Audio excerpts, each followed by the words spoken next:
What's going on, everybody? With end of financial year coming and going, I wanted to jump on here and talk about some cleanup legalities that we typically see a lot with our clients. One of the biggest areas that we see with our new leads and new clients where they can tidy up is usually intellectual property. So intellectual property can basically be split into four main areas. One being copyright, two being trademarks, three being patents, and four being design.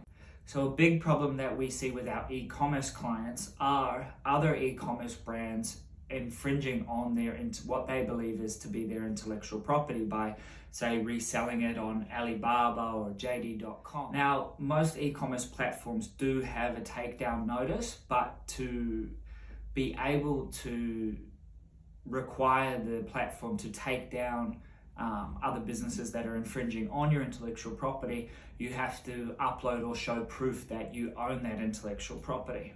Say somebody was using your trademark or your logo or your name of your business, selling exactly the same products on an e-commerce store, you would need to provide that e-commerce store with evidence that you actually own it.